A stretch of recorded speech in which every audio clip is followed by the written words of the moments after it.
Angin malam berdesir pelan, menyelinap di antara celah-celah ventilasi kayu jati yang sudah mulai dimakan usia.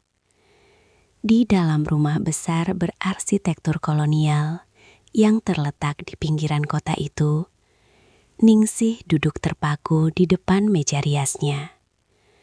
Cahaya lampu kuning temaram memantulkan wajah seorang wanita berusia 47 tahun yang masih menyisakan sisa-sisa kecantikan masa muda. Namun garis-garis halus di sudut matanya tidak bisa berbohong. Garis itu adalah peta dari ribuan hari yang ia lalui dalam ketabahan, juga ribuan malam yang ia habiskan dalam kesunyian.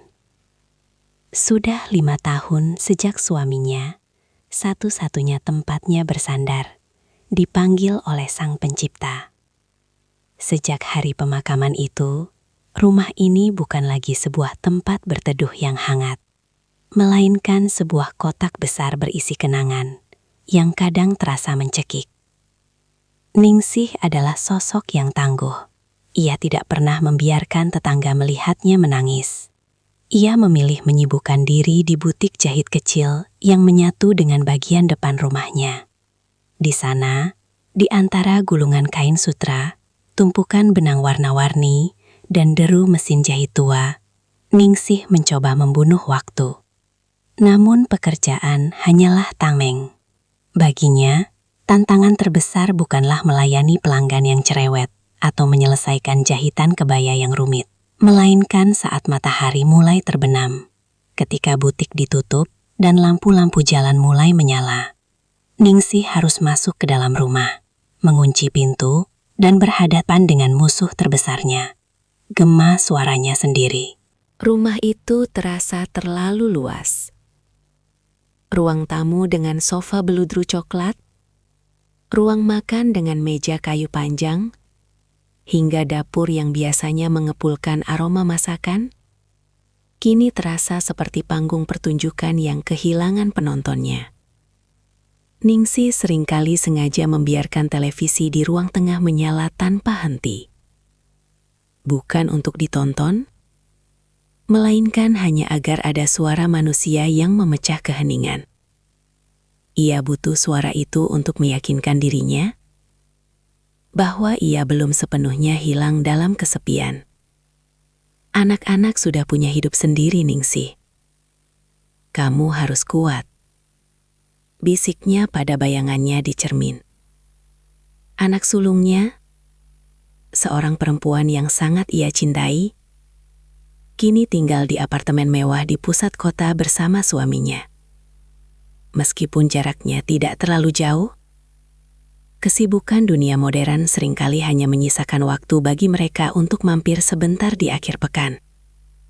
Membawa cucu kecilnya yang lari ke sana kemari, memberikan kecupan singkat di pipi, lalu kembali pergi saat hari mulai gelap.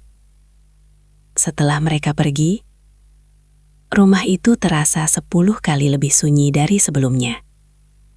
Anak keduanya tinggal lebih jauh lagi. Di luar pulau, sibuk dengan bisnis perkebunan yang tak bisa ditinggalkan. Sementara si bungsu masih mengejar mimpi di bangku kuliah kedokteran di Bandung, hanya pulang saat libur panjang tiba. Ningsih paham. Ia mengerti sepenuhnya bahwa burung-burung yang ia besarkan memang harus terbang meninggalkan sarang. Namun, pengertian secara logika tidak pernah bisa mengobati lubang di hatinya. Harapan satu-satunya adalah momen pergantian tahun. Bagi orang lain, itu mungkin hanya pesta kembang api. Namun bagi Ningsih, itu adalah saat di mana sarangnya kembali penuh. Tahun ini suasana rumah mulai terasa berbeda sejak 3 hari lalu. Suara tawa cucu-cucunya kembali terdengar di halaman. Aroma bumbu dapur khas Betawi, lengkuas, jahe, dan santan kental kembali memenuhi udara. Ningsih merasa jiwanya terisi kembali. Ia sibuk di dapur sejak subuh, menyiapkan rendang, opor, dan tentu saja camilan kesukaannya, pisang goreng hangat. Ia ingin semuanya sempurna. Ia ingin anak-anaknya merasa bahwa rumah ibu mereka adalah tempat paling nyaman di dunia. Namun di tengah keriuhan itu, ada sesuatu yang mengganjal di hati Ningsih. Hingga malam kedua setelah perayaan, ada satu sosok yang belum muncul. Bagas, menantu dari anak keduanya. Putrinya sudah datang lebih dulu bersama anak, namun Bagas tertahan di ibu kota. Sebagai seorang auditor di sebuah bank besar, Bagas seringkali menjadi budak korporasi, terutama di akhir tahun saat tutup buku. Ningsih mencoba bersikap bijak. Ia tidak ingin memperlihatkan kekecewaannya. "Tidak apa-apa, Nak. Pekerjaan suami itu ibadah," kata Ningsih saat putrinya meminta maaf karena suaminya belum bisa hadir. Namun jauh di dalam lubuk hatinya, Ningsih merasa penasaran. Bagas adalah sosok yang sangat berbeda dari menantu-menantunya yang lain. Pria itu berusia 35 tahun, bertubuh tegap, namun selalu membungkuk sopan jika berbicara. Masalahnya, Bagas hampir tidak pernah berbicara kecuali ditanya. Ia adalah pria yang pendiam, seolah-olah ada rahasia atau beban berat yang ia simpan rapat di balik tatapan matanya yang teduh. Selama bertahun-tahun menjadi mertua, Ningsih selalu merasa ada tembok yang tak terlihat antara dirinya dan Bagas. Bagas tidak pernah mengeluh, tidak pernah berdebat, dan selalu mengikuti apapun keinginan istrinya tanpa banyak protes.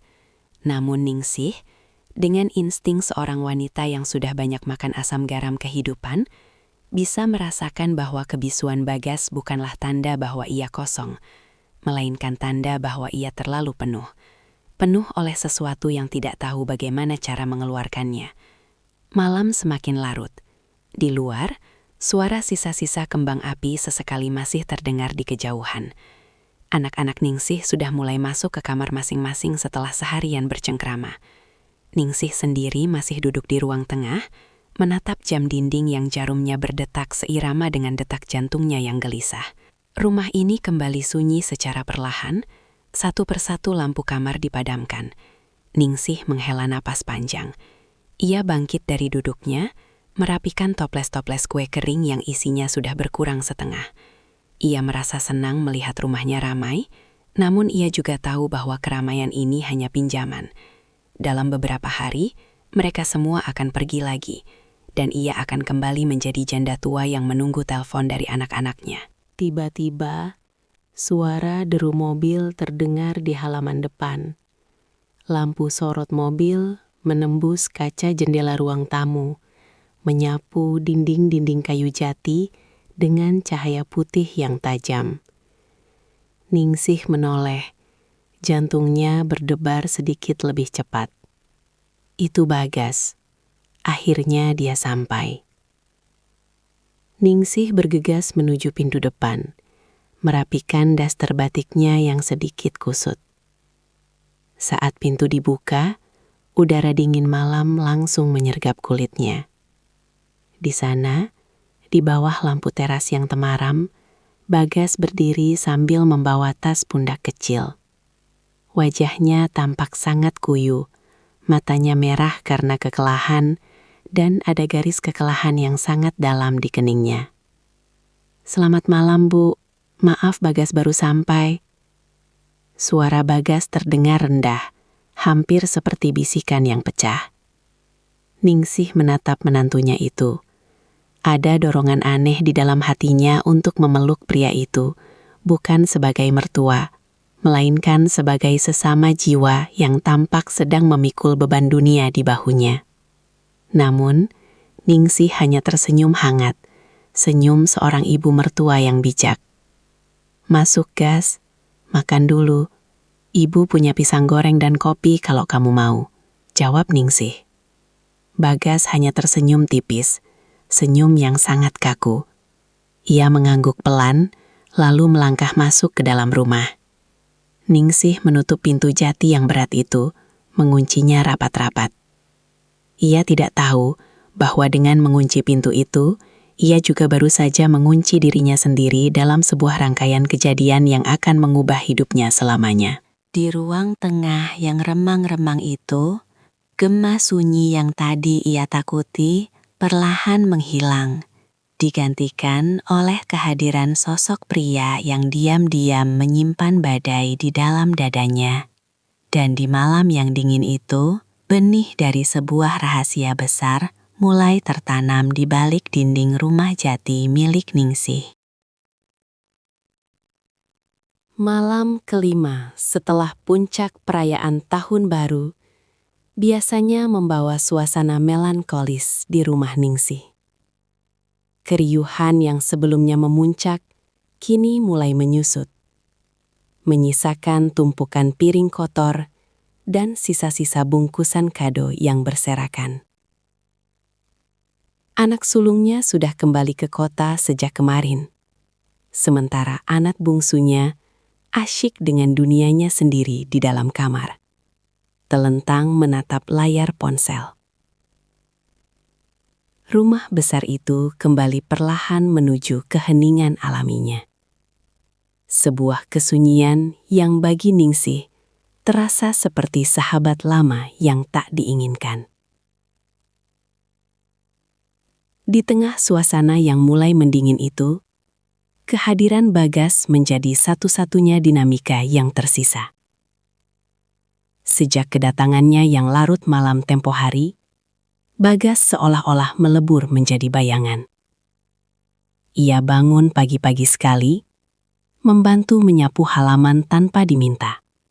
Lalu duduk di pojok teras dengan segelas kopi yang dibiarkan dingin.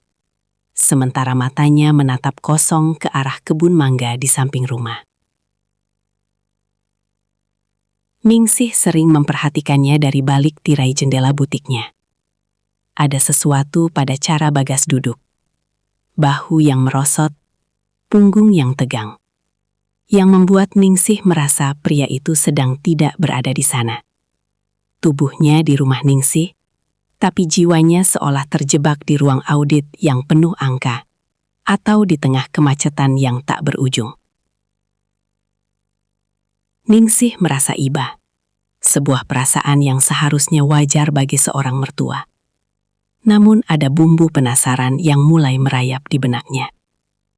Dia pria yang baik, tapi seperti ada sesuatu yang patah di dalamnya. Gumam Ningsih sambil menusukkan jarum ke kain bludur hitam yang sedang ia kerjakan.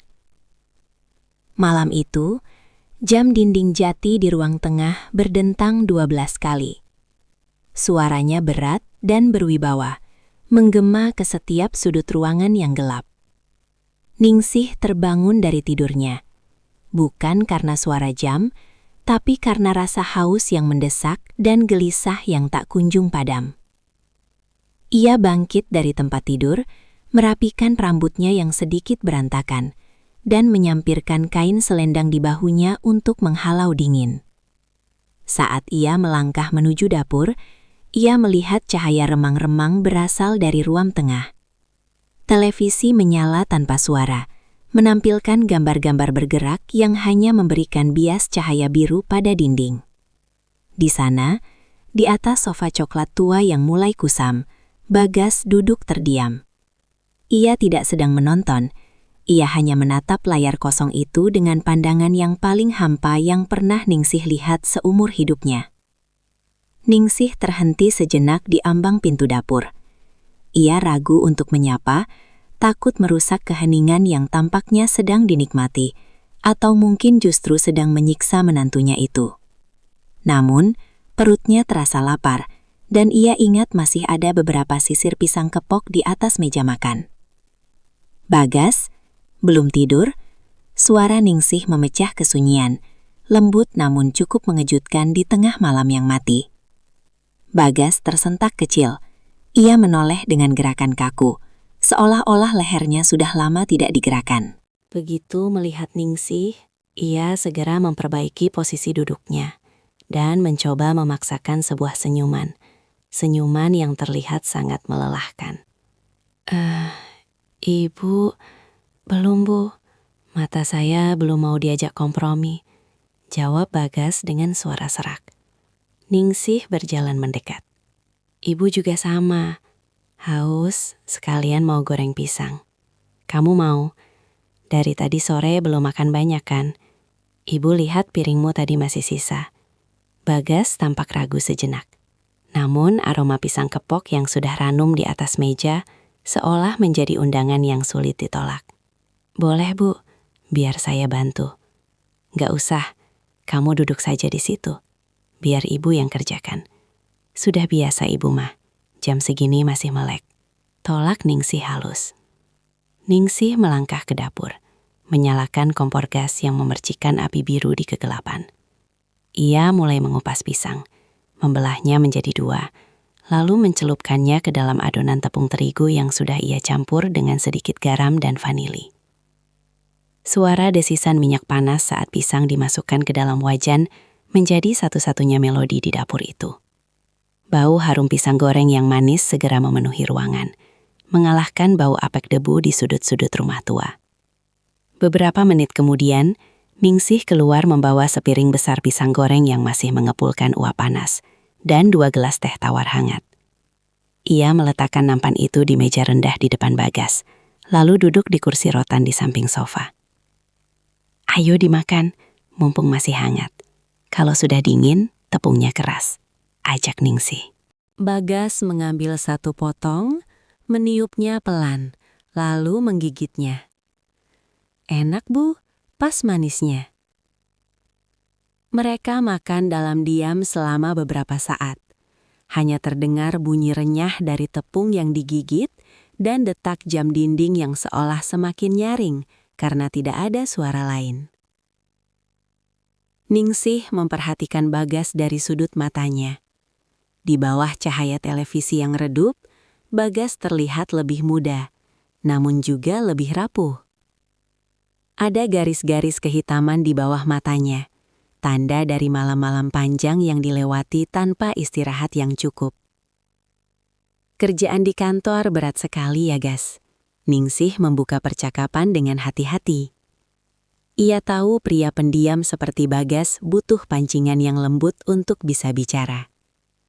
Bagas menghela napas panjang, sebuah napas yang terdengar seperti beban bertonton sedang diangkat sejenak dari dadanya. Begitulah Bu, akhir tahun selalu jadi masa yang paling gila. Semua angka harus benar, semua laporan harus beres. Tekanannya bukan cuma dari atasan, tapi dari rasa takut kalau ada yang salah. Ia berhenti sejenak, menyesap teh hangatnya. Terkadang saya merasa hidup saya ini cuma deretan angka-angka Bu. Pergi pagi saat anak-anak masih tidur, pulang malam saat mereka sudah di alam mimpi. Di kantor dikelilingi kertas, di rumah kadang saya merasa asing di rumah sendiri. Ningsih terdiam. Kalimat terakhir Bagas seolah menghantam tepat di ulu hatinya. Asing di rumah sendiri? Bukankah itu yang ia rasakan selama 5 tahun ini? Meski ini adalah rumahnya, rumah tempat ia membesarkan anak-anaknya, ia seringkali merasa seperti tamu di sebuah bangunan kosong yang luas. Ibu mengerti, bisik Ningsih, suaranya sedikit bergetar. Ibu sudah 5 tahun tinggal di sini sendirian. Kadang ibu bicara sama mesin jahit cuma supaya telinga ibu dengar suara manusia. Kesepian itu, dia tidak peduli kita punya uang atau punya keluarga. Dia cuma tahu cara masuk dan tinggal di dalam hati. Bagas menoleh, menatap mertuanya dengan tatapan yang berbeda dari sebelumnya. Selama ini ia melihat Ningsih sebagai sosok ibu mertua yang tegar, janda tangguh yang mandiri. Ia tidak pernah menyangka bahwa di balik kebaya rapi dan senyum ramahnya, Ningsih menyimpan luka sunyi yang sama besarnya dengan kegelisahan yang ia miliki. Ibu juga merasa begitu? Tanya Bagas lirih. Ningsih mengangguk pelan. Setiap malam, Gas. Setiap malam ibu duduk di sini, menonton televisi yang ibu sendiri tidak tahu ceritanya tentang apa, cuma supaya rumah ini tidak terasa seperti kuburan. Momen itu menjadi titik balik. Di antara aroma pisang goreng dan teh tawar, tembok es yang selama ini memisahkan mertua dan menantu itu mulai retak. Bagas tidak lagi merasa perlu menjaga jarak profesional sebagai menantu yang sopan. Ia merasa menemukan seseorang yang benar-benar bisa mendengar frekuensi kesedihannya. Kadang aku iri sama ibu, kata Bagas. Kini ia tidak lagi menggunakan kata ganti saya yang kaku. Ibu punya butik, punya kesibukan yang ibu cintai. Aku cuma melakukan apa yang orang harapkan dari aku. Jadi suami yang cari uang, jadi ayah yang bertanggung jawab. Tapi aku lupa gimana caranya jadi diri sendiri. Ningsih bergeser duduknya, sedikit lebih dekat ke arah sofa tempat Bagas berada. Ia bisa mencium aroma parfum maskulin Bagas yang samar bercampur dengan bau keringat sisa perjalanan. Ada dorongan naluriah untuk menyentuh bahu pria itu, untuk memberikan kekuatan, seperti yang ia lakukan pada anak-anaknya dahulu. Hidup memang sering memaksa kita jadi orang lain, Gas, jawab Ningsih lembut. Tapi malam ini, di rumah ini, kamu tidak perlu jadi auditor. Kamu tidak perlu jadi menantu yang sempurna. Kamu cuma Bagas. Bagas menatap Ningsih. Mata wanita itu berkaca-kaca, memantulkan cahaya TV yang membuat matanya terlihat bersinar di kegelapan. Untuk pertama kalinya, Bagas melihat Ningsih bukan sebagai ibu dari istrinya, melainkan sebagai seorang wanita yang hangat, yang penuh pengertian, dan yang sama seperti dirinya, sedang sangat merindukan sentuhan manusia. Keheningan malam itu kini terasa berbeda, tidak lagi mencekam, melainkan terasa intim dan berbahaya. Ada udara yang mendadak terasa lebih berat di antara mereka. Jarak di antara kursi rotan dan sofa itu seolah-olah mengecil dengan sendirinya. Ningsih bisa merasakan jantungnya berdegup lebih kencang. Ia tahu ini salah. Ia tahu Bagas adalah suami anaknya. Namun, rasa hangat yang menjalar di dadanya saat Bagas menatapnya dengan penuh rasa terima kasih adalah sesuatu yang sudah lama hilang dari hidupnya. Dan bagi Ningsih, di malam yang sunyi ini, rasa hangat itu terasa jauh lebih nyata daripada norma apapun yang pernah ia pelajari.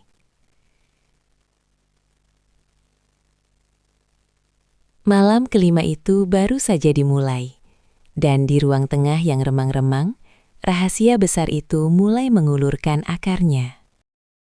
Di ruang tengah yang remang-remang itu, waktu seolah berhenti berputar. Sepiring pisang goreng yang tadi mengepulkan uap panas, kini mulai mendingin. Namun udara di sekitar Ningsih dan Bagas justru terasa semakin memanas. Televisi masih menyiarkan gambar-gambar tanpa suara, membiarkan cahaya biru dan putih menari-nari di wajah mereka bergantian, menciptakan bayangan yang dramatis pada dinding-dinding kayu jati. Bagas menghela napas panjang.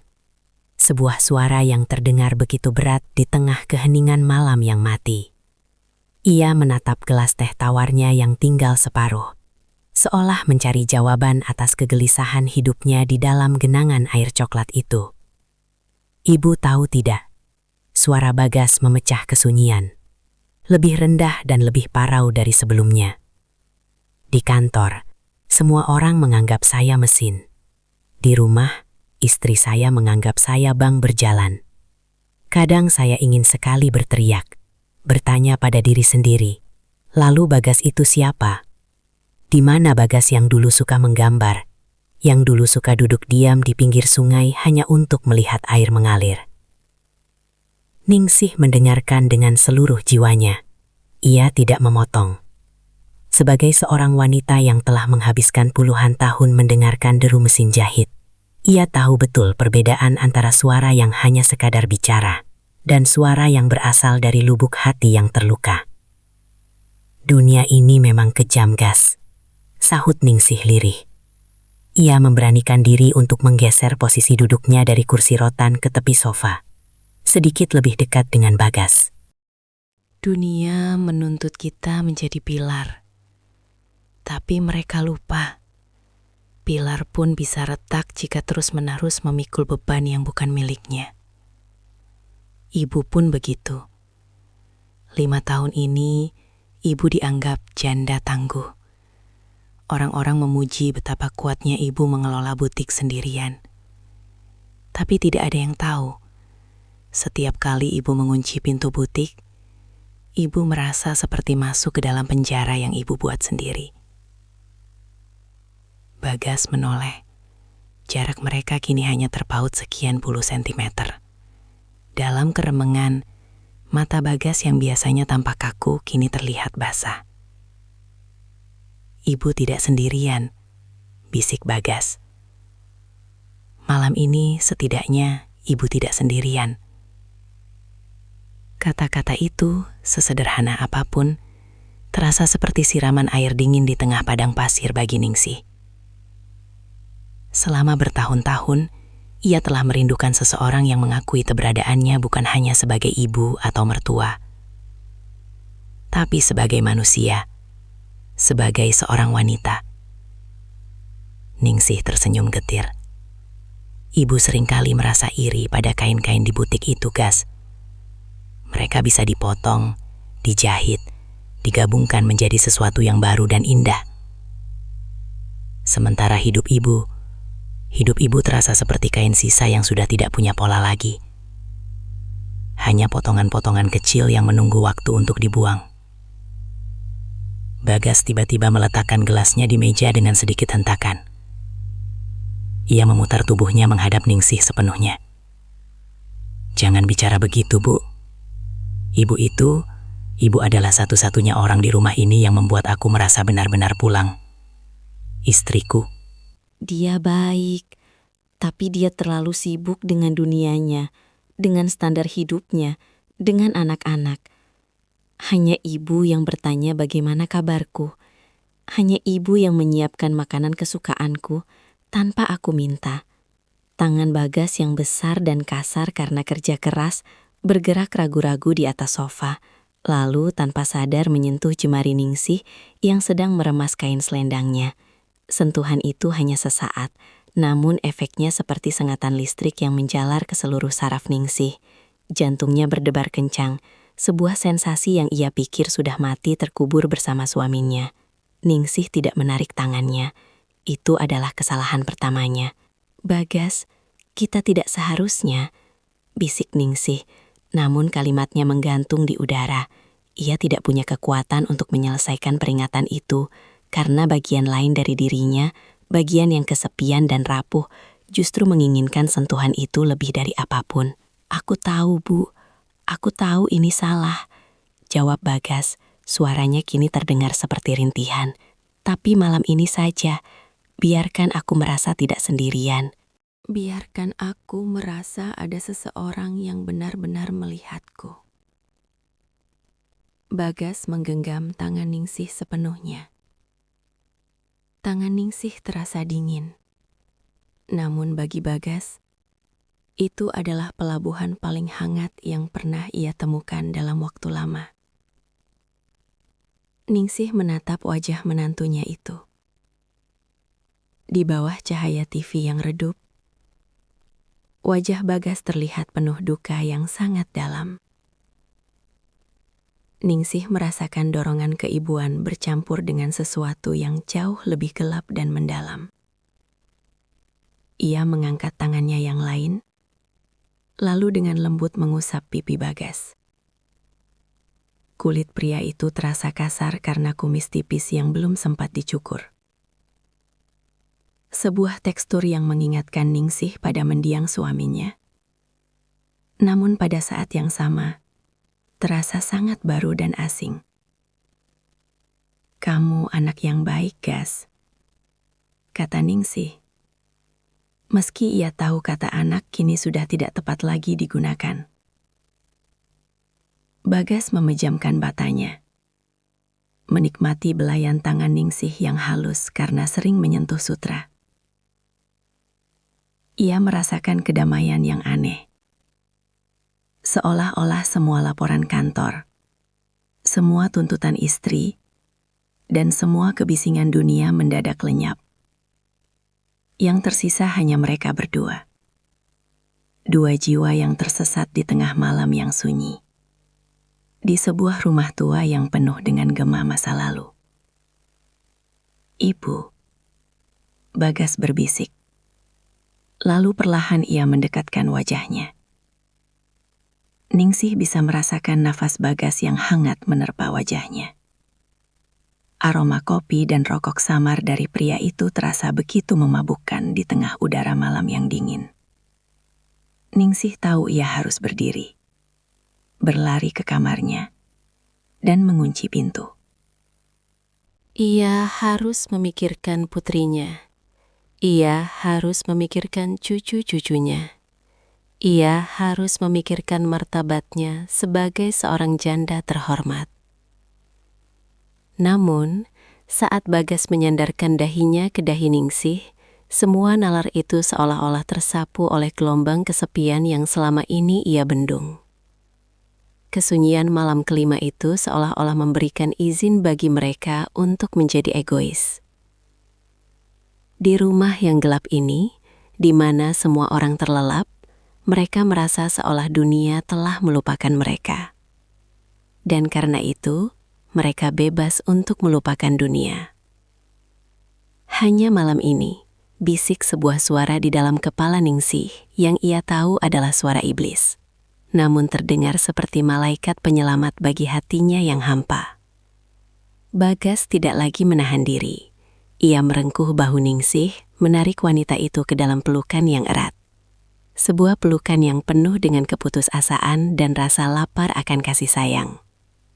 Ningsih membalas pelukan itu, membenamkan wajahnya di dada Bagas, menghirup aroma maskulin yang selama ini hanya ia bayangkan dalam mimpi-mimpi sunyinya. Di luar, jam dinding berdentang 1 kali, menandakan waktu telah melewati tengah malam. Di dalam ruang tengah itu, garis yang memisahkan mertua dan menantu telah benar-benar lumat. Luka yang terbuka itu tidak lagi berdarah, melainkan mulai saling bertautan, mencari penyembuhan di tempat yang paling salah. Pisang goreng di atas meja kini sudah dingin sepenuhnya, tak lagi dihiraukan. Televisi masih menyala, menampilkan titik-titik statis setelah siarannya berakhir. Menjadi satu-satunya saksi bisu atas sebuah pengkhianatan yang lahir dari rahim kesepian yang paling kelam. Malam itu, di bawah atap rumah jati yang megah, Ningsih dan Bagas telah melangkah masuk ke dalam sebuah labirin tanpa jalan keluar. Dunia seolah-olah kehilangan warnanya saat fajar mulai mengintip dari balik tirai jendela jati. Cahaya keabu-abuan yang dingin merayap masuk, menyinari butiran debu yang menari di udara ruang tengah, seolah mengejek kekacauan yang baru saja terjadi. Ningsih terbangun dengan sentakan jantung yang menyakitkan. Ia masih berada di sofa coklat itu, namun segalanya telah berubah. Rumah yang kemarin terasa seperti istana kenangan, kini mendadak terasa seperti penjara yang penuh dengan mata yang mengawasi. Bagas sudah tidak ada di sampingnya. Pria itu berdiri di dekat jendela besar yang menghadap ke halaman samping, membelakangi Ningsih. Punggungnya yang tegap tampak kaku, seolah sedang menahan beban langit agar tidak runtuh menimpa rumah itu. Suara kicau burung gereja di luar terdengar seperti teriakan penghakiman di telinga Ningsih. Ningsih merapikan daster batiknya dengan tangan gemetar. Setiap gesekan kain di kulitnya mengingatkannya pada kehangatan semalam.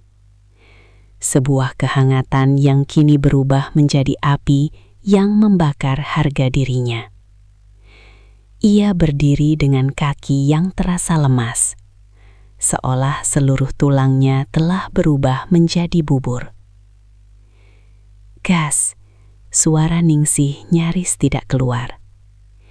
Ia terdengar seperti orang asing bagi dirinya sendiri. Bagas menoleh perlahan. Wajahnya yang biasanya tenang kini terlihat hancur. Matanya yang cekung menyiratkan duka yang lebih dalam daripada saat ia pertama kali datang. Tidak ada kata-kata. Keheningan di antara mereka bukan lagi keheningan yang menyatukan seperti semalam, melainkan keheningan yang memisahkan mereka. ke dalam dua kutub penyesalan yang berbeda. "Aku harus mandi, Bu. Sebentar lagi anak-anak bangun," kata Bagas dengan suara yang datal, hampa, tanpa ekspresi. Ia melangkah pergi tanpa berani menatap mata Ningsih lebih dari sedetik. Ningsih terpaku di tengah ruangan. Ia menatap piring pisang goreng yang masih tersisa satu potong. Kini tampak pucat dan layu. Gelas-gelas teh yang kosong menyisakan noda melingkar di atas meja. Saksi bisu betapa cepatnya martabat seorang manusia bisa luluh lantak hanya karena satu malam kesepian yang tak terkendali. "Ya Tuhan, apa yang sudah aku lakukan?" bisik Ningsih sambil menutup wajah dengan kedua telapak tangannya. Air mata yang panas mulai mengalir, namun ia segera menghapusnya. Ia tidak boleh menangis. Ia tidak punya hak untuk menangis. Sebagai seorang ibu mertua, ia seharusnya menjadi benteng terakhir moralitas keluarga ini, bukan orang yang merubuhkannya. Sandiwara pagi hari.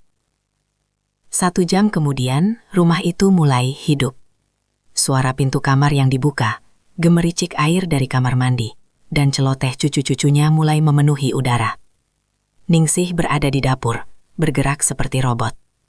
Ia memotong bawang, menyalakan kompor, dan menyiapkan sarapan nasi goreng dengan gerakan yang terlalu cepat. Seolah-olah dengan menyibukkan tangan, ia bisa membungkam pikirannya. Putrinya, istri Bagas, masuk ke dapur dengan wajah segar dan senyum yang lebar. "Pagi, Bu.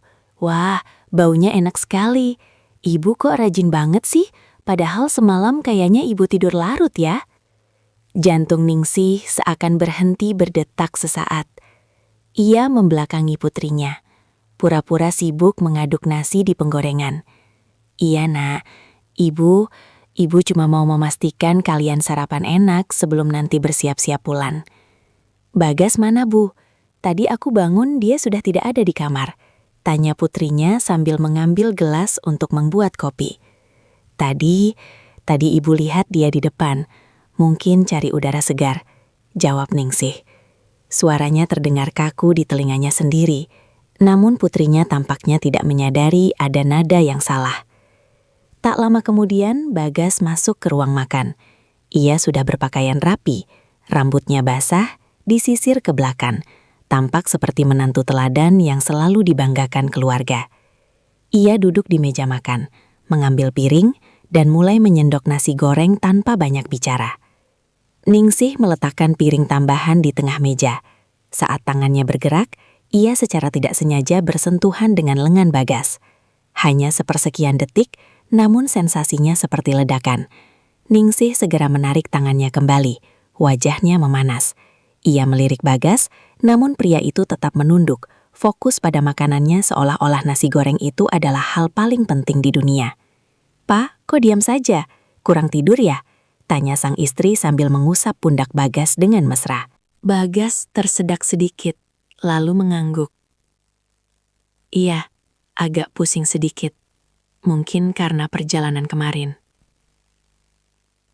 Ningsih yang berdiri di dekat wastafel merasa dadanya sesak. Melihat putrinya menyentuh Bagas dengan penuh kasih sayang, membuatnya merasa seperti seorang kriminal. Ia merasa seperti pencuri yang telah mengambil sesuatu yang bukan haknya.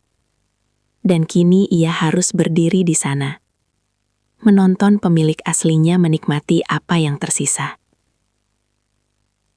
Ketegangan yang tersembunyi. Sepanjang pagi itu, suasana rumah terasa sangat mencekam bagi Ningsih dan Bagas. Di permukaan, semuanya tampak normal. Anak-anak bermain, cucu-cucu tertawa, dan obrolan tentang rencana kepulangan mengalir lancar.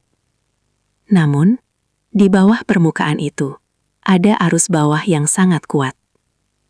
Setiap kali mata Ningsih dan Bagas tidak sengaja bertemu, ada percikan ketegangan yang membuat udara seolah-olah berlistrik. Ada rahasia besar yang menggantung di antara mereka. Sebuah rahasia yang jika meledak, akan menghancurkan hidup semua orang yang ada di ruangan itu. Ningsih berusaha keras untuk tidak menunjukkan gelagat aneh. Ia berbicara lebih banyak dari biasanya, tertawa pada lelucon cucunya dengan sedikit terlalu keras, dan terus-menerus bergerak. Ia takut, jika ia diam barang sedetik saja, wajahnya akan mengkhianati perasaannya. Ia takut orang-orang akan melihat sisa-sisa malam itu di matanya yang sembab. Sementara itu, Bagas kembali ke sifat aslinya, pendiam. Namun kali ini, pendiamnya terasa berbeda.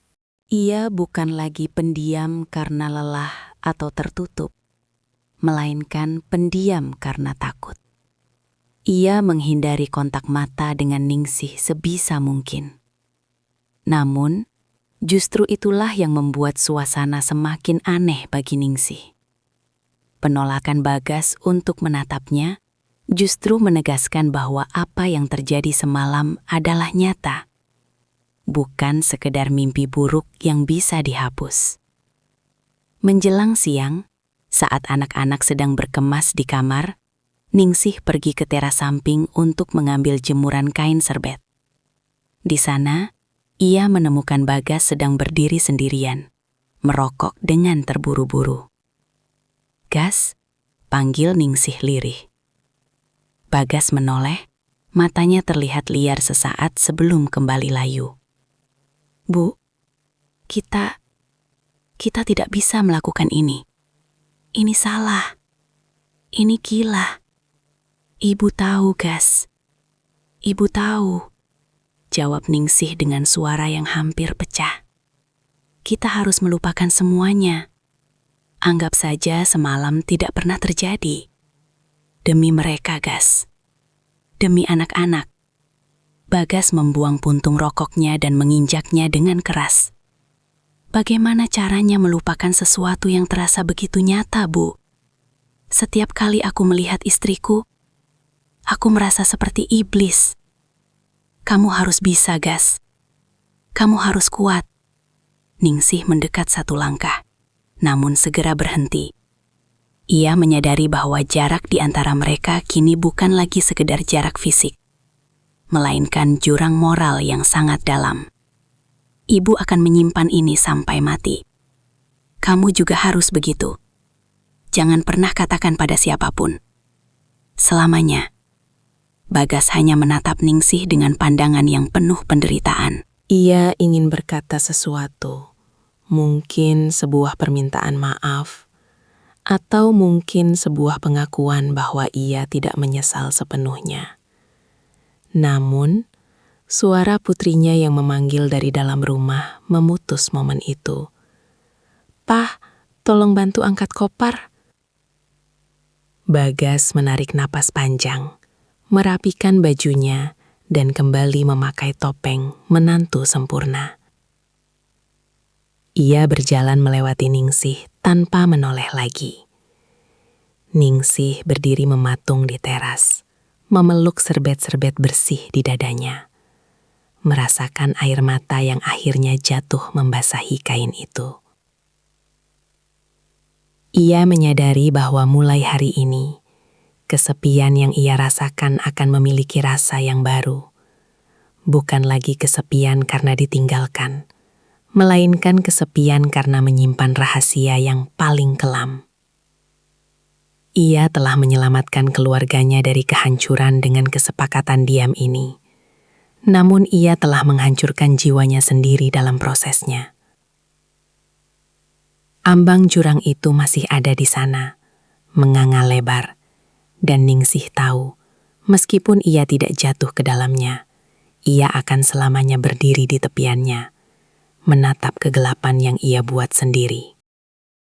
Mobil SUV perak milik Bagas perlahan bergerak mundur, meninggalkan jejak ban di atas tanah halaman yang masih basah oleh embun pagi. Ningsih berdiri di teras, tangannya melambai dengan kaku, sementara wajahnya dipaksa untuk tetap mengulas senyum terbaik yang bisa ia ciptakan. Di dalam mobil itu, putrinya melambaikan tangan dengan riang, sementara cucu-cucunya menempelkan wajah ke kaca jendela sambil berteriak, "Dadah nenek, nanti main lagi ya. Hanya Bagas yang tidak menoleh. Matanya terpaku lurus ke depan. Kedua tangannya mencengkram kemudi dengan begitu kuat hingga buku-buku jarinya memutih. Bagi dunia luar, itu adalah pemandangan perpisahan keluarga yang manis. Namun bagi Ningsih, deru mesin mobil itu terdengar seperti lonceng kematian bagi ketenangan jiwanya. Begitu mobil itu hilang di tikungan jalan, Ningsih menurunkan tangannya. Seketika itu juga, senyumnya luruh, digantikan oleh gurat kelelahan yang luar biasa. Ia berbalik dan masuk ke dalam rumah. Saat pintu jati itu tertutup dengan suara dentum yang berat, Ningsih merasa seolah-olah seluruh oksigen di dalam rumah itu mendadak lenyap. Rumah itu kembali sunyi. Namun, ini bukan sunyi yang biasa ia kenal. Bukan lagi sunyi yang kosong, melainkan sunyi yang berisik oleh tuduhan. Setiap sudut ruangan seolah-olah memiliki mata dan mulut yang berbisik, menghakiminya atas apa yang terjadi di sofa ruang tengah beberapa jam yang lalu. Saksi bisu yang menghakimi. Ningsih berjalan menuju ruang tengah dengan langkah terseret. Ia menatap sofa coklat itu. Di matanya, sofa itu kini tampak seperti monumen dosa. Ia bisa melihat bayangan dirinya dan Bagas di sana. Dua manusia yang kalah oleh kerapuhan. Dengan gerakan kasar, Ningsih mengambil bantal sofa yang sedikit miring dan menepuk-nepuknya dengan tenaga berlebih. Seolah-olah dengan merapikannya, ia bisa menghapus sisa-sisa keberadaan mereka di sana. Ia kemudian bergegas ke dapur. Ia mencuci piring-piring sisa sarapan dengan gerakan yang kalap. Sabun berbusa melimpah. Air mengucur deras. Namun tidak ada yang bisa membersihkan rasa kotor yang ia rasakan di balik kulitnya sendiri. Astaghfirullah. Astaghfirullah. Bisiknya berulang-ulang. Suaranya pecah, beradu dengan denting piring yang beradu dengan wastafel. Setiap kali ia memejamkan mata, ia melihat wajah putrinya. Putrinya yang begitu bangga padanya. Putrinya yang selalu berkata, "Ibu adalah inspirasiku. Aku ingin setegar ibu." Kata-kata itu kini terasa seperti belati yang dihunuskan tepat ke jantungnya. Ia merasa seperti serigala berbulu domba yang baru saja memangsa kebahagiaan anaknya sendiri dalam satu malam kegilaan. Candu yang menyesakan. Namun, di tengah rasa jijik pada dirinya sendiri, ada sisi gelap di hati Ningsih yang menolak untuk melupakan. Ingatan tentang bagaimana Bagas menatapnya, bagaimana pria itu mendengarkan keluh kesahnya, seolah dia adalah wanita paling penting di dunia, masih memberikan kehangatan yang sisa-sisanya masih tertinggal di dadanya. Itulah yang paling menyiksa Ningsih. Rasa bersalah itu berperang dengan rasa haus akan kasih sayang yang baru saja terpuaskan sedikit. Ia membenci dirinya sendiri karena merindukan getaran itu. Ia membenci kenyataan bahwa setelah 5 tahun menjadi bayangan, ia merasa hidup justru saat melakukan kesalahan paling fatal dalam hidupnya. Sore harinya, Ningsih mencoba mencari pelarian di butiknya. Ia menyalakan mesin jahitnya, suara tak-tek dari jarum yang menembus kain biasanya menjadi meditasi baginya. Namun hari ini, jarum itu berkali-kali meleset. Benangnya kusut, persis seperti pikirannya. Tiba-tiba, ponselnya di atas meja jahit bergetar. Sebuah pesan masuk dari putrinya. "Bu, kami sudah sampai di rumah dengan selamat. Bagas langsung tidur, katanya pusing sekali. Makasih ya Bu buat pisang gorengnya semalam. Bagas bilang itu pisang goreng paling enak yang pernah dia makan. Love you Bu." Ponsel itu hampir jatuh dari tangan Ningsih. Kalimat Bagas bilang itu pisang goreng paling enak terasa seperti sindiran yang sangat tajam. Apakah Bagas mengatakannya dengan rasa bersalah, atau apakah itu kode rahasia di antara mereka? Ningsih melempar ponselnya ke tumpukan kain sutra. Ia merasa mual. Ia merasa seolah-olah seluruh keluarganya sedang menari di atas bom waktu yang ia pegang pemicunya. Doa di atas sajadah yang basah. Malam tiba dan ketakutan Ningsih memuncak. Ia tidak berani duduk di ruang tengah. Ia mengunci diri di kamar, menyalakan lampu seterang mungkin, seolah-olah cahaya bisa mengusir bayang-bayang dosa. Ia mengambil air wudhu, membiarkan air dingin membasahi wajah dan lengannya, berharap kesucian air itu bisa meresap hingga ke jiwanya yang menghitam. Ia membentangkan sajadah, mengenakan mukena putihnya, dan mulai bersujud. Dalam sujud yang panjang itu, pertahanannya runtuh. Ningsih terisak hingga bahunya berguncang hebat. Di atas kain sajadah itu, ia mengadu pada Sang Pencipta. Ya Allah, hamba adalah wanita yang lemah. Hamba tersesat dalam kesepian hamba sendiri. Cabutlah rasa ini ya Allah. Jangan biarkan hamba menghancurkan darah daging hamba sendiri. Tangisnya pecah di tengah kesunyian kamar. Ia memohon ampunan, namun di saat yang sama, ia merasa tidak layak untuk dimaafkan. Ia membayangkan wajah almarhum suaminya. Ia membayangkan betapa kecewanya sosok pria yang fotonya masih terpajang di ruang tamu itu, melihat apa yang istrinya lakukan dengan menantunya sendiri. Luka batin itu terasa sangat nyata, seperti luka fisik yang terus mengeluarkan darah. Marni? Ningsih? Sadar bahwa rahasia ini adalah beban seumur hidup. Ia harus memerankan peran sebagai ibu mertua yang suci, sementara di dalamnya ia sedang membusuk oleh rahasia. Beban yang tak kasat mata. Hari-hari berikutnya berlalu dengan penuh kepura-puraan. Ningsih mulai menghindari panggilan video dari anaknya. Jika terpaksa, ia hanya akan bicara sebentar, menanyakan cucu, lalu beralasan ada pelanggan di butik agar bisa segera mematikan sambungan. Ia takut matanya akan bicara. Ia takut jika ia melihat wajah Bagas di layar ponsel, ia akan hancur sekali lagi. Sementara itu, ia mulai memperbanyak sedekah ke panti asuhan dan masjid di dekat rumahnya. Ia bekerja 2 kali lebih keras di butik, berharap kelelahan fisik bisa membuatnya langsung tertidur tanpa sempat berpikir. Namun, setiap kali ia memejamkan mata, aroma kopi dan rokok samar milik Bagas seolah-olah kembali tercium di indera penciumannya. Ningsih menyadari satu hal yang mengerikan. Ia tidak hanya dihantui oleh rasa bersalah, tapi juga oleh rasa takut bahwa suatu hari nanti Bagas akan kembali. Dan ia lebih takut lagi pada kenyataan bahwa ia mungkin tidak akan punya kekuatan untuk menolaknya lagi. Kesepian yang dulu ia anggap sebagai musuh, kini terasa seperti tempat perlindungan.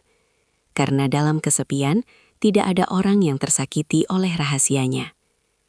Namun, ia tahu, tembok yang ia bangun untuk menutupi rahasia ini hanyalah tumpukan pasir yang bisa runtuh kapan saja jika takdir menghendaki. Ningsih menatap cermin, melihat dirinya yang tampak lebih tua 10 tahun hanya dalam hitungan hari. Rahasia itu telah mencuri jiwanya, meninggalkan seorang wanita yang hanya hidup untuk menjaga sebuah kebohongan besar sampai hari kematiannya tiba.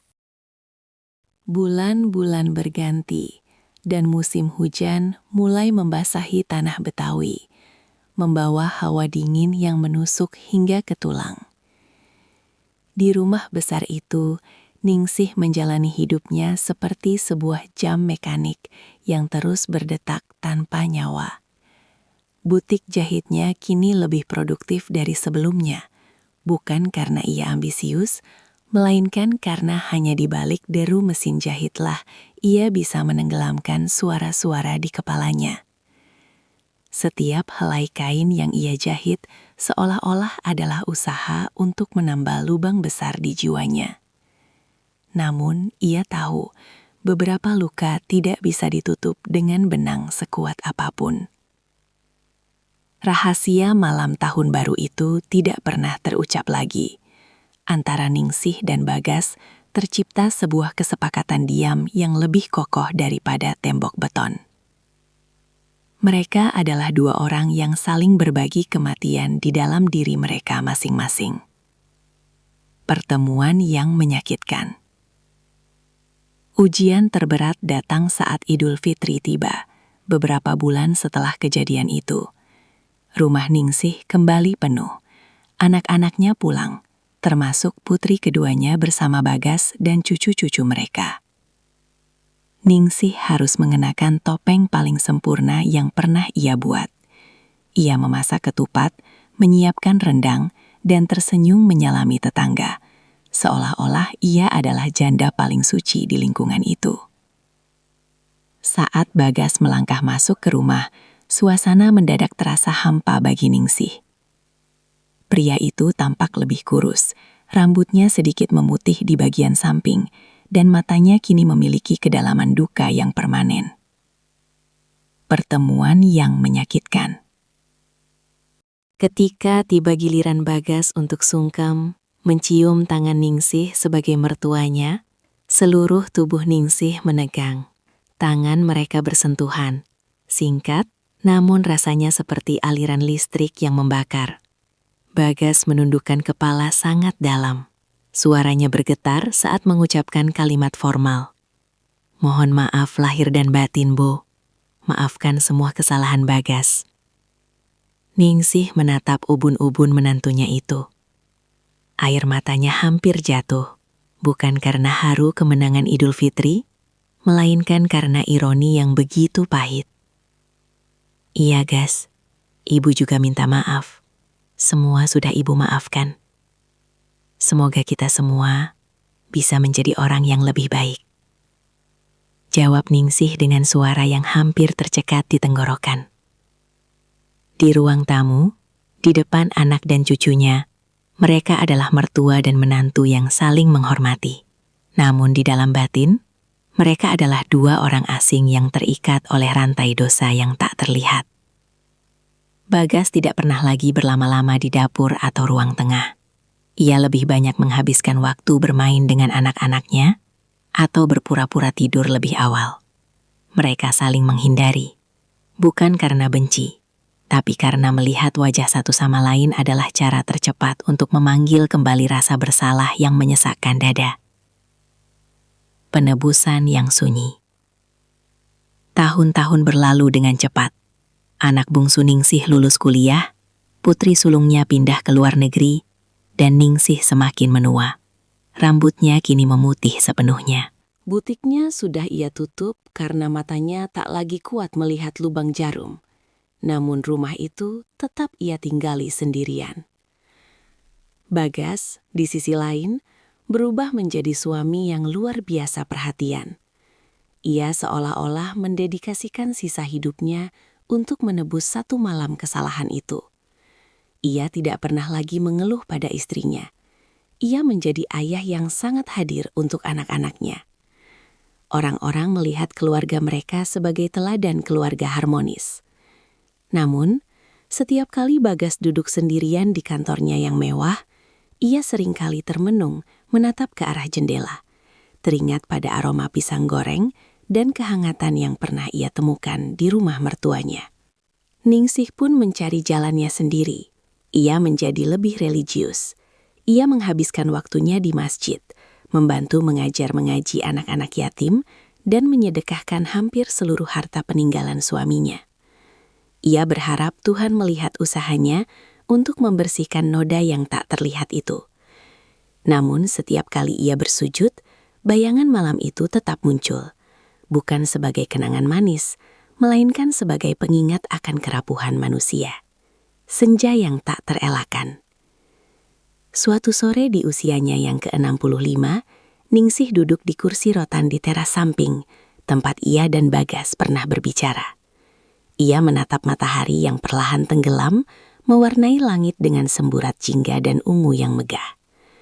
Tubuhnya mulai sering sakit-sakitan, dan ia tahu waktunya mungkin tidak lama lagi. Telepon genggamnya bergetar. Sebuah video call dari cucunya, yang kini sudah beranjak remaja. Di latar belakang, ia melihat Bagas sedang memanggang daging di halaman belakang rumah mereka. Tampak bahagia dikelilingi anak-anaknya. Bagas sempat menoleh ke kamera, melambaikan tangan, dan tersenyum tipis pada Ningsih. Ningsih membalas senyuman itu. Di momen itu, Ningsih menyadari sesuatu. Rahasia ini telah mengubah mereka menjadi orang yang lebih baik melalui cara yang sangat menyakitkan. Mereka menjadi lebih rendah hati, lebih waspada terhadap godaan, dan lebih menghargai keluarga, karena tahu betapa mudahnya semua itu dihancurkan. Rahasia ini akan mati bersamaku, bisik Ningsih pada angin senja. Ia tidak pernah menyesal telah memberikan kehangatan pada jiwa yang lapar malam itu. Namun, ia akan selamanya menyesali pengkhianatan yang menyertainya. Baginya, itu adalah salib yang harus ia panggul sendirian. Ia telah memilih untuk diam, membiarkan dirinya sendiri yang terbakar oleh api rasa bersalah, agar anak-anaknya tetap bisa hidup dalam cahaya kebahagiaan yang terang benderang. Penutup, Gema di Rumah Jati. Beberapa tahun kemudian, Ningsih berpulang dengan tenang di kamarnya. Saat pemakaman, Bagas berdiri paling depan di samping liang lahat. Ia membantu menurunkan jenazah mertuanya itu dengan tangan yang gemetar hebat. Saat tanah mulai menutupi papan kayu, Bagas membisikkan doa yang tidak didengar oleh siapapun, kecuali tanah dan Tuhan. Terima kasih, Bu. Terima kasih sudah menjaga rahasia ini. Dan maafkan aku, isaknya pelan, tertutup oleh suara talqin yang dibacakan Ustadz. Rumah jati itu akhirnya dijual. Barang-barang di dalamnya dibagikan atau dibuang. Sofa coklat di ruang tengah berakhir di gudang barang bekas. Kain-kain di butik disumbangkan. Fisik dari malam itu telah lenyap sepenuhnya. Namun di dalam hati Bagas, dan di dalam gema sunyi rumah-rumah yang mereka tinggali, kisah itu tetap ada. Sebuah pengingat abadi bahwa kesepian adalah kekuatan yang sangat besar. Ia bisa meruntuhkan gunung moralitas, namun ia juga bisa menjadi rahim bagi penebusan yang paling sunyi. Kisah Ningsih dan Bagas terkubur dalam-dalam di bawah tanah pemakaman yang tenang, menjadi sebuah rahasia besar yang takkan pernah terungkap oleh dunia, namun akan selalu diingat oleh Tuhan, sebagai bagian dari drama kehidupan manusia yang penuh dengan celah dan cinta yang salah arah.